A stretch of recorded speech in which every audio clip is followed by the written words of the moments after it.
She just sold her company. She sat in a room full of men negotiating the biggest deal of her lifetime. Wait, she sold for how much? I can't even believe she managed to get double her valuation. Let's keep this just between us. Welcome, Bridget, to the show. Oh, hey, so happy to be here. My fellow Queens girl, I'm so happy to have you here and support you in everything that you're doing because your journey, awesome, girl. We love this. Thanks, I'm happy to be here. One of the things I love that you talk about, and we'll get to it, is like the yin to the yang of where you are. Going from liquor to like a healthy beverage, like just the whole thing is like story of my life, trying to balance it all, right? Balance it all, baby. Okay, so let's get started. So you founded, built, and sold Owney's Rum, and today I want to focus a little bit on that journey. So tell me what led to starting it. How did you figure out how to start it? Just take me through the beginning times of when you were first. Yeah, totally. So I think like most entrepreneurs, their like path is convoluted and not necessarily linear. But I actually started my career business school, undergrad, grad, and had finance degrees. And naturally, after an MBA in finance, went and found myself a job at a hedge fund in the city. And I was just hired onto their consumer goods team. So I was part of a group of investors responsible for food, beverage, household goods. Wound up developing a niche in beverages and then a sort of niche within that niche in global alcoholic publicly traded beverage companies.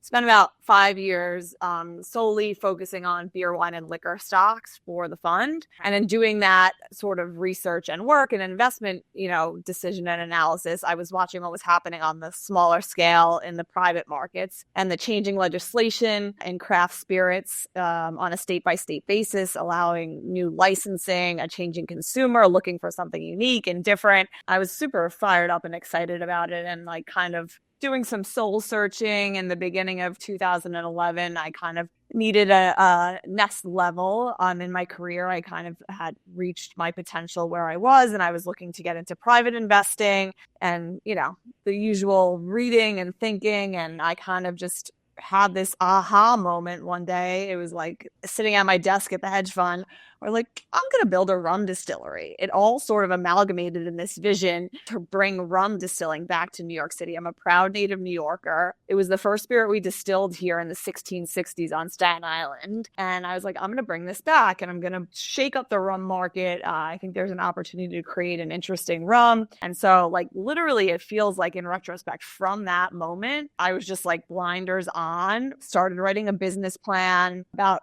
June of 2011, spent the remainder of 2011 at the hedge fund and just kind of working on planning. I raised some money at the end of 2011 and by Christmas, I was ready to jump ship, left my loft in Tribeca, moved back home to Rockaway with my parents and started building a rum distillery in Brooklyn. Oh my gosh. Okay. So first of all, how much did you raise when you started? I guess the first round was probably 500,000.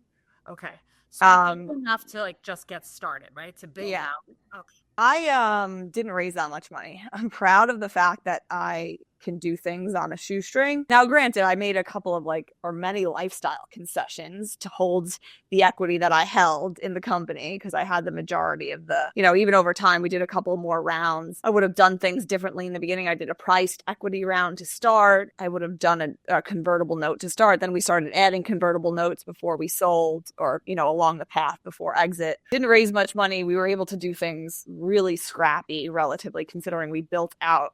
Most of the money went towards construction and the actual equipment, but I didn't pay myself much. So I retained the equity. I lived at home. I sacrificed a lot. I was young and I could do that and I was okay with it. But yeah, overall, not much money raised. Okay, so you started with raising the 500. That enables you to start building this out. You spend it mostly on construction. You occasionally need to raise throughout, but not a ton because you made a lot of sacrifices while you were building this out and did it very scrappily. Now, yeah, go ahead. Did you want to? Yeah. I mean, we had I can come at this in a number of ways, but we had a small team. I was doing everything at the start myself. Like I figured out how to make rum. I was making the rum. I was selling the rum. It was a one-woman show. And then I started slowly being able to afford to add, some people on the marketing and sales side and some people on the operations side to help me in the actual manufacturing of the product. But timing, I saw the opportunity for the timing. I was a hustler. I was like 24/7 living, breathing this business, like out in bars, selling, generating a reputation for the brand. The liquid was really good. We got a tremendous amount of press out of nowhere. I did not expect that. We didn't have a PR agency, Forbes picked us up and then Presby gets press and like it's sort of a blur in retrospect. But yeah, I mean, there could have been other choices made where would have raised money and put it towards different, buckets of spend and marketing. I could have paid myself more. But yeah, it was kind of just laser focused on. And I didn't set out to be clear, I did not have a vision for an exit when I set out to raise the money. It wasn't like how I think a lot of people approach businesses now, like first round, 18 months later, second round, third round, whatever, A, B, C, D, E, blah, blah, blah. And then you get into this like hamster wheel. It was like, okay, it was basically friends and family. It was not friends and family. It was, a colleagues basically that came in on that first round, high net worth individuals. We never raised institutional capital. And I didn't know, I thought eventually we would exit, but I didn't know where it was going to take me. And those people that came in the beginning trusted my capacity. They saw the vision and they trusted my capacity to be able to execute. There's so many things that I think are interesting about this whole opening. So first of all, I think it's fascinating that you understood the market because you worked in an industry that was evaluating that market, right? So you're trained to spot what's good and what's not good about some of these companies, which then leads you to look into the private companies and see how this might actually become a business for you. And then your passion for New York and tying together all of the regulation that was changing and how this might go into this space. But you went from evaluating businesses to being the business. Mm-hmm. I find it fascinating that you, as somebody who worked at a hedge fund, didn't have like such a, this is going to be my end game and I'm going to build this. You just jumped in and sort of did it feel like that, compelled by passion to do that? How does that? It must have been, I was like so fired. Like I had this fire in me that I really like gutturally believed in this opportunity. Like I was like, there is an opportunity to make an awesome tasting white rum, to leverage like the New York history, to build that story. And, their cocktail culture was trending. And part of our marketing strategy was to teach people what real daiquiris are, which, now has become sort of ubiquitous. Bartenders being responsible for a lot of that because they're bartenders like beloved cocktail. But I saw all of those things. And then like sort of, I think about it now, like as I'm running another business, like at the time, it was like so much naivete, right? Like, yeah, I was sitting at a hedge fund, extremely good financial analyst. Like my flow is in an Excel spreadsheet. And, I had a general business background from going to business school, and I do have a creative side to me. So, but I had like, other than seeing that vision, I had no idea what I was doing. I never made rum before. Like I never built a distillery. It was just that laser focus that just kept, and I kept figuring everything out. So you were primarily distributed through bars. You went into bars, you opened up the accounts, you cracked all of that. That's all you doing that. You like PR magically happens? How does PR happen? It just someone discovers you or how? So I was living, when I was working in hedge fund, I was living in Tribeca, and one of my local bars was, on my block. It was a cocktail bar. It was like a hot spot at the time. And I was friends with the owners because I used to frequent it as like just a customer. And so then when I started making rum, I went to them and I was like, hey, like, guys, I'm doing this now. And they were like, well, this is so cool. So they introduced me to a woman who was like trying to start a PR firm. And she was like, I'll invite some people to the distillery that are my friends. And so like just random, like I hosted them for a tour.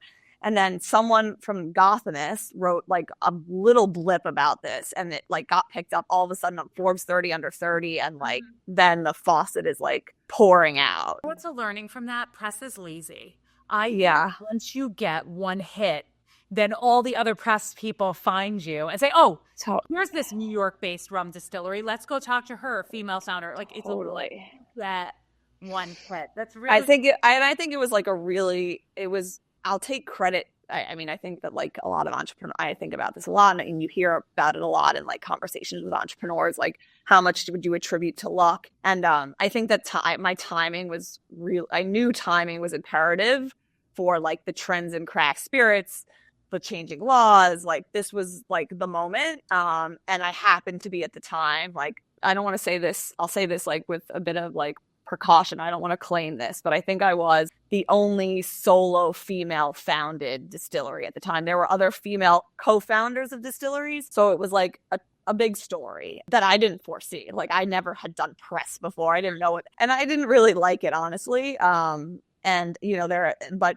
grateful for it because it helped build the brand. But it was like almost like it came so fast in the beginning before we were even distributed. So it was kind of like, oh, okay, we just got like, I just got a profile in the New York Times, but like we're in 3 bars. So, you know, all very, very interesting. And again, like trying to control the chaos of a startup is like the biggest challenge. But yeah. You have the delusional, youthful enthusiasm of a founder. Totally. You're in, you get to hook up. I assume you partner, eventually a distributor, you go into that. Yes. How did you pick the right one? How did you? Yeah. So, the laws in New York allowed you to self-distribute at the time if you were manufacturing yourself as a small distillery. So I started like selling out of the back of my car for the first 2 or 3 months. Then the press started to come. Then distributors started to knock. I went initially with a small boutique wine distributor that was just getting into craft spirits. So I was one of a small group of spirits that they represented, which was great. I think it was a great stepping stone, like really small, good culture, but we quickly outgrew them just because, you know, and I think there's a lot of learning that I don't know how much of it's relevant to this conversation, but wine people selling spirits or beer people selling spirits, it's interesting. But long story long, because I was out there so much and then I had a small team at that time, you know, supporting me in the market, we decided within a year or about a year into that relationship to step into a larger distributor. And then we went with the largest distributor in New York State for our representation. And, you know, the thought there was like, okay, yeah, they carry Bacardi and Diageo and all of the major players. So they're not, and I have no money to compete with any of that. And I'm not going to get attention from the reps. But as long as I'm out in the trade selling, everyone's buying from this distributor. So the layup is to a buyer or a bar manager, like, hey, just throw Owney's on your next like liquor order. And so I was okay with that. But we also wound up getting interest from a few of the reps because it was trending. And so like, even if there are, say, 200 reps there, but if you can get the attention of five or 10, it's still 5 or 10 more people on your sales team that you didn't have before. So overall, good decision. I think there's a lot of very relevant learnings there. I mean, Yeah. as somebody who didn't have a product, so I had a services business, I hear, okay, if I'm choosing a partner, the first partner you chose in distribution was like, you were sort of like a new fish for them in their pond. Like they had not done that before. And so like a lot of attention, but there's also like the inexperience. So then you go to the gig where you'll be a little fish in a big pond, but you know what? It's a good add-on. So like that, I think that's very relevant as you grow. And this is what I really want to know from you as we transition to the sale part of this. Yeah. Okay. So you start this, you're passionate about it, you're in it, you have no real plan, and yet your time from start to sale was relatively short in the founder. Yes. Was it 5 years? Yeah. I started, I guess my first sale was probably, first bottle sold was probably October of 2012. We sold in 2017.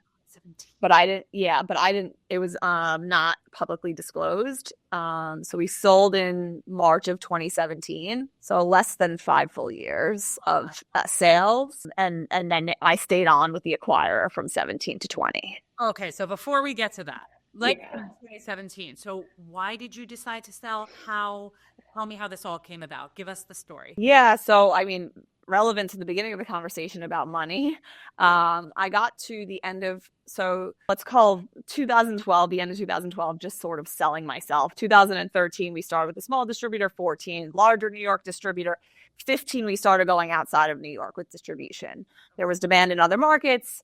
I had a employee at the time who was helping me, supporting me in all these markets. We're running around like crazy people, having a blast, but like chasing ourselves around, like flying here, flying there. And you'd go and work a market with a distributor for 3 days. You'd sell a bunch, you'd leave, not have the time to come back for 3 more months, and like sales fall off in between those months. So I learned like you need to have on the feet on the street ground representation in each market you really want to penetrate. And so that was the learning of 2015. So I get to the end of 2015, I'm like, I don't have the resources. Like there's only so much this small team can do. So this is like the inflection point of I need to go and raise a bunch of money, knowing I'll never be profitable, go and raise a bunch of money, build out a sales team, like a brand ambassadors in each market, have them sell like that on myself, that I and these people can drive the numbers up enough so that I can sell the larger,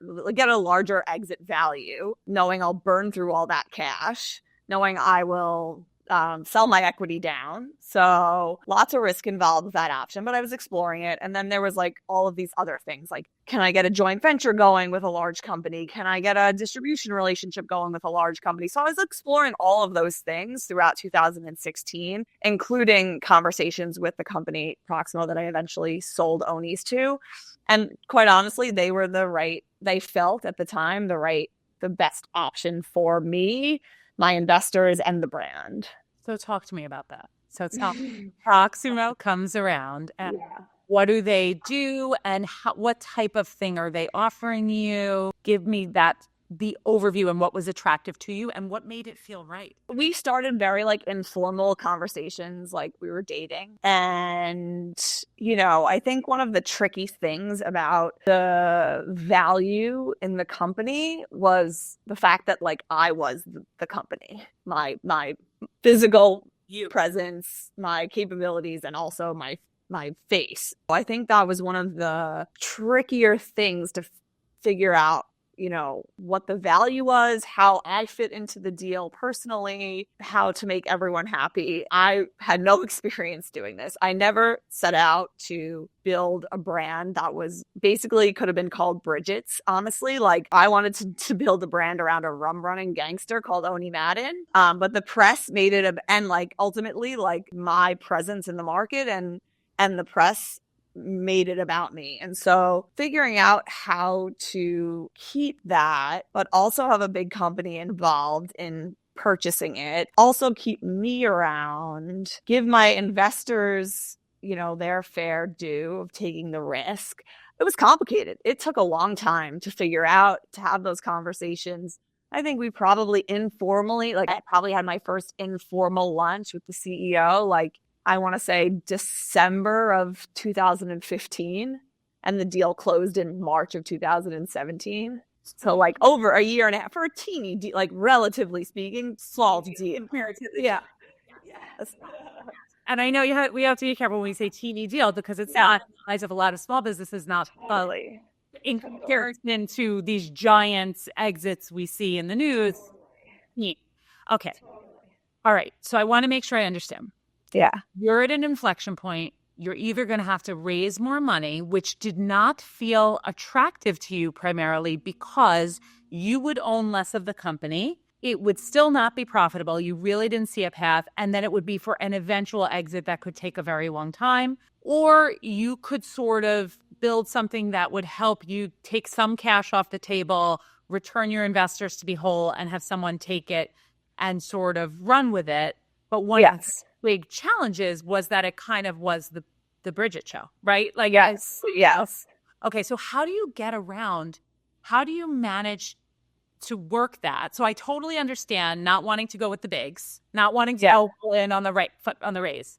Yeah. And I understand being like, okay, I'm going to get my investors their money back. I'm going to sell this. I've learned so much in this process. This was a passion project. But how do you work past with the investors, potential acquirer, that it's the Bridget show? Or did they really acquire it to acquire you as talent? Was it more like that? I can't speak for them. I don't know. But I was like, I honestly can't remember this, to be fair. If I was legally bound, I don't think I was legally bound after like the, deal closed to stay. I was incented to stay, that's for sure. And I wanted to stay. So I can't, like, that was part of the attraction. Like, okay, now like I'm going to have the power of a big company, but like I'm still good, and we could spend 2 hours talking about that complicated dynamic and the learning lessons to come. Like, oh, I can go and like do this, or like that was what I was led, or at least I perceived to be what was going to happen to a certain degree, right? Like, okay, like now I have the power. They're buying something because they like what it is now, and they just want to put force behind it. And that's what was going to happen. I mean, you were coming in, you were like, great, I can still run this. I can still be here for this. They're going to give it rock the fuel, and I don't have to worry about that. Yeah. And I think that this was like sort of, again, I could probably write a course on this. I think this was sort of endemic to a lot of the deals that happened at the time with small spirits companies doing deals with large spirits companies. The large guys knew that this was like the future, but we were still so small compared to like what, they were used to. And so like, I don't think anyone figured out how to do it right. I didn't see one deal that had occurred in retrospect, and like observation, obviously, as an outsider observing other deals, like XYZ Global Spirits Company got this right when they did this deal in terms of like preserving the soul of the craft guys within like a corporate structure. It's hard. I mean, no one figured out how to do it right, I don't think. Yes. So you finally you negotiate this. It goes from 2016 to 2017. You keep the business afloat while you're getting ready to sell this. I'm sure. Barely. Yeah. It was horrible. We were barely above water. I think, again, I don't remember the details because it's such a blur, and I've probably deliberately forgotten put this in a box, but I want to say that like Proxima almost lent us money to stay alive to get the deal done. So then that came off the top when we finally closed. Of course. So yeah, it was basically me. I had a couple of other people at the time, but really hard to like lead a deal against a huge company while also trying to like not let the business fail before the deal closes. Okay, so you own the majority of it. You're going through this process. You finally get it closed. I assume you get a return for your investors enough, and that's okay. Yes. Are you able to, after sacrificing for 5 years, take some money off the table? But yeah. Okay. It was great. It was a great feeling. It was a great temporary feeling. For a moment. Yeah. Fire hits. You're like, oh, shit. It's so funny. That's so funny you use this term because like that's exactly what you probably had the exact same experience. That's exactly what the legal email said, like release the wires. Release the wires, because like the wires went to me and my investors, and I was like, wow, look at my bank account. Yeah, that's cool. You don't believe it's real. You don't believe it's real until the wire actually hits. Okay. Yeah. We have a brief moment of euphoria. We have sold the business. You are out of a jam. You have monetized this passion project. You did it. Yes. And then what happens? You go in and now you're so excited because they're going to give you it's going to be perfect. Yeah. I rode the high for a while, honestly. Like deal closes in the beginning of March. I got married that summer. Like I went on a vacation. Like, I can't remember when it started to feel, I'll give it a year, but it was probably less than a year. It was probably that fall. So it closed March, probably by the fall, I was like, yikes, this is not like a fit. Like this is not, and there was a lot, like there's so much to probably pick apart here. There was a lot going on internally with the company, like change in C-suite. They were going public. a lot of things that I didn't know about going into the deal. There was also so many learning lessons now in retrospect about like how I could have structured the like way that my role, like my employment agreement, and like what I was going to be actually, you know, responsible for had I done this before. Like, okay, these are my like things that I need approval on. These are things that like you can override me on. And like it should have been the way I would have done it differently is like the entity acts as the board and they check me, right? Like I get regulated, of course, like it's not my company anymore, but you know, there was just like sort of no real plan, which I guess could have worked out, right? Like going into it, like it was blind faith. And I think there's an element of blind faith no matter how many like T's you cross and I's you dot. But there was, so it could have just been like, okay, here you go, Bridget, like run with it. But it wasn't like that. So you came in as an entrepreneur who was used to doing absolutely everything yourself, used to calling all the shots, having a, you know, obviously didn't have a blank check at that time. You had almost no checks, but you had your own check. So you could decide, and you go in, and now there's all of this stuff that you didn't think about with the, you know, if you're preparing to go public or go through any kind of that thing matters, and you have all of these checks and balances now. So much red tape, so much bureaucracy. It's liquor, so like add the legal like things you have to get approved. Like I don't think I was doing anything illegally per se, like prior to the sale, but like just even like comments on like you want to post a picture on your Instagram. Like the comment needs to be approved by legal, you know, just like like minutia like that. I'm obviously used to running at a really fast pace. And I understand just a regular person doesn't run at that pace, no less like within a corporate structure. It's like nothing is going like at the rate that I needed to go. And quite honestly, they had a different vision for the company than I did. And I don't want to say they misled me. I don't think that's fair. My perception of what I was getting into was not the reality of what happened. And I think that was part of the risk going into it. Well, I can ask you this. So you tell me, but answer however you feel comfortable. How much of the deal of what you sold for and hoped to sell for was based on the awesome upside that you could get had you stayed and worked with it and all of it? Was it a significant portion, or was it like, I could just leave and it's no big deal? Like, how big of a deal was it to walk away? By the time I did, which was 3 years to the date, there was nothing. Like you weren't leaving. I was over it. Money didn't matter to like I still had financial incentive to stay for sure. But if money was the only thing that motivated with me, I would never have left the hedge fund. I'd be really fucking rich right now and like doing nothing. Like that's not the only thing that like is important to me. So, and you know, it's part of my tortured soul. Part of your tortured soul. But so if you're looking at it, well, this goes to almost your next piece too. And this is where we talk a little bit about the yin to the yang. So you're there for 3 years. It's long. It's hard. You try it. You realize it's not. How early did you know in that 3-year tenure that it wasn't going to work out? They pretty early on, like they had a different vision for the liquid. Yeah.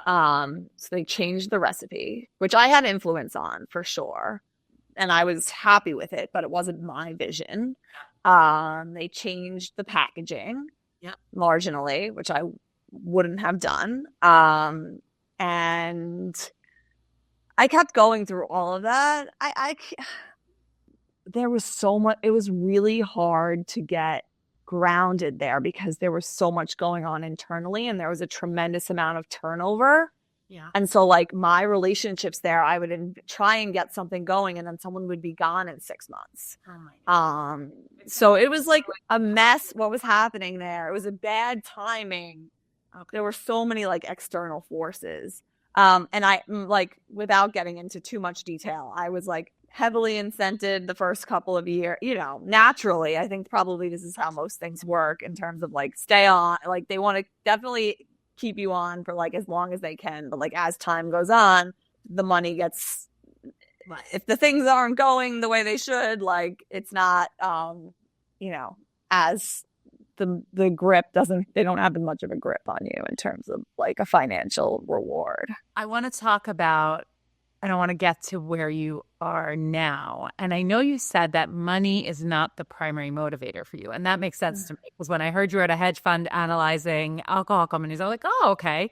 That's very interesting. You could have stayed with that. And instead you jumped into this world of entrepreneurship. Money isn't the primary motivator. What would you say your primary motivation is in general? I'm not going to say that I don't love money. I do love money. I think I am accustomed to a certain lifestyle that I like to maintain, but it's not, I guess I wouldn't say it's the primary thing. I like being in, like, I don't like being told what to do. Control girl. That's your primary motivator. Yeah. And freedom, really. Like freedom. Like it's one of the benefits, right? Like I've been having like a rough time with my new business. And the other day I was like, I'm just going to like close my laptop and lie down. Yeah. And like, I can do that. It's one of the like benefits, I guess, of, all the other strife that comes along with, the battle. But I think it's freedom. I think it's not answering to somebody, answering to myself. Like I was a distance swimmer. And that's really a you versus you game. And so I think all of those things, and then money too. Like I like to win. I am competitive. Like I like a challenge. I think that if I like get into a position where I'm going to sell a business in the future, I'm going to sell the business and that's going to be it. Like I am not staying on like that, rip the Band-Aid off, cut ties, like on to the next, because the way it was structured last time wound up becoming like pretty traumatic. And unwinding that even after I had left, in terms of like, just feeling squished and a lot of things. And if it were to ever happen again, I would come at the whole thing in a different, from a different perspective. So I'm grateful to have had that experience from top to bottom. Well, it sounds like you'd build a business that was less about you. It sounds like that thing turned into being you. Totally. Hide in that. Totally. And it's hard because I think that like a huge part of what made it successful was me, and the business that I'm in now and the business that I'll have the next time, it is because it is me. But I think Owney's became a little bit too much of my identity. It was like my soul, and it was like so cool and so fun. And so like my personal life was like, how's Owney's? Like, let's go to the distillery. And there was like no like differentiation between like personal, professional. Like it was just Bridget and Owney's. And I think that like identity, it was your identity. And totally. when you sell it, that the shift, your identity well owned. Like that's Yeah, but we had agreed like, okay, let's make it seem like, not like it seemed like, but like this, what it is what we want from the acquire perspective. And I'm like, this is also what I want to be behind, but it's not really mine anymore. And so really complicated set of emotions. So I think, but I also think that it prohibited me from touching the flame with my new business for a long time. And I was like half-assing it, because I was afraid to like identify too much with it, right? So like, what is the balance between owning it and like being like, this is it, this is my soul, this is my business, but like, it's not my own, it's not, I have a family, I have children, like, I have other things, right? So anyway, back to the yin yang balance. Yin yang balance. Well, that's why I asked you about the freedom, because it's so clear to me that that's what you value, and so many entrepreneurs value that. Like, I don't want to be owned by anyone, and so that's what's so scary when you think about when you build a sellable business. Like, that for a little bit of time you're going to be a little owned. So how do you set that up in a way that is minimal and less traumatic than what you experienced? And okay, so speaking about the yin and the yang, let's talk about, so you built a rum distillery and a fabulous brand, and now you have launched Rockaway soda. Talk to me a little bit about that. Yeah, so I think it's interesting to talk about, and I don't feel like I fully digested coming out of a business, like coming out of something like Owney's and that transition. between like, okay, it's over now. What's next? And like what an entrepreneur, like what that should look like, how much time should you take, like how complicated is the transition? Like, if you just get your check, the wire comes in and then you're off and you're taking vacation and taking time, and then you can figure it out. This complicated thing of like being with the acquirer for a while. Anyway, long story long, I think that I gave my notice to Proximo the first day of quarantine. It was on the books for a while, and we were supposed to meet in person. But so then I spent like 3 months in the basement of my house in Rockaway, because that's where the bar is. I was doing some consulting. I was doing a little bit of investing. I wanted to have something operational. I wanted to have a creative outlet. I was interested in non-alcoholic beverages. I had been in beverage from an investment perspective. I saw an opportunity to like create a better for you soda inspired by my hometown in Queens and Rockaway. And I just sort of launched it as like a creative outlet. This is a website. I'm going to consult. I don't really know what's next. And so that was in September of 2020. And I don't really feel like I jumped all the way into Rockaway until July of 2022. So about 2 years it was also pandemic times, but 2 years of like doing other things, figuring out, and finally committing like, okay, this is my next thing. As opposed to how you launched with Owney's, do you approach Rockaway differently? And if so, how? I have approached it differently in many ways. I mean, it's a different channel, obviously, different category. I've been funding the whole thing myself, which is going to change. I have like approached it, looking at it way more strategically, way more like a laser-like vision and plan, which I think is good, but also bad, because I've been catching myself like getting way too grippy on like timelines and deadlines. And like, I didn't have any, like, I was so free with Owney's. Like, I was just like, go, go, go. Like, okay, I don't have money in the bank account. I'll figure it out. Like, I just like I didn't let myself get so scared. There was like no fear. Again, back to that naivete of like, I don't know what I'm doing. And like, it's all good. Now I feel like I almost know too much. So like, which is a good thing. Obviously, you're bringing a tremendous amount of experience to the next project, but it's also like, comes with a set of anxiety and fear that did not exist in the last one. Totally get that. Yeah. I mean, it's a trade-off, right? It's both. You have the years of touching fire and getting burned so that you get like afraid to do it again. But you also have all of the experience that really will help propel you. Yeah. And I can't wait to see what you do. I think openly and honestly you shared the experience, especially after the sale. Like, we don't talk about it enough. It's tough when your whole event's tied up in it. It's tough.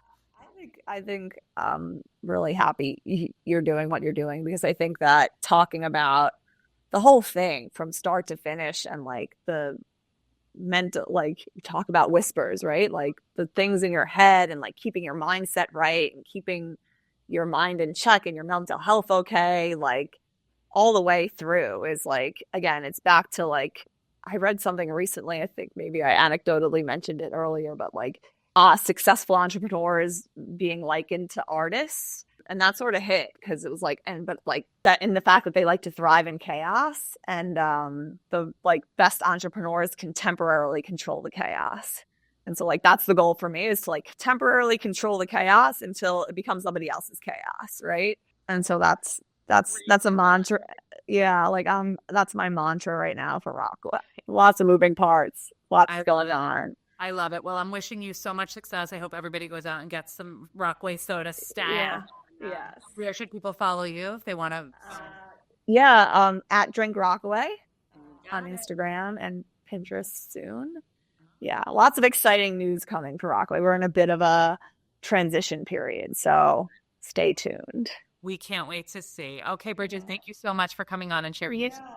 Thanks for having me. This was so much fun.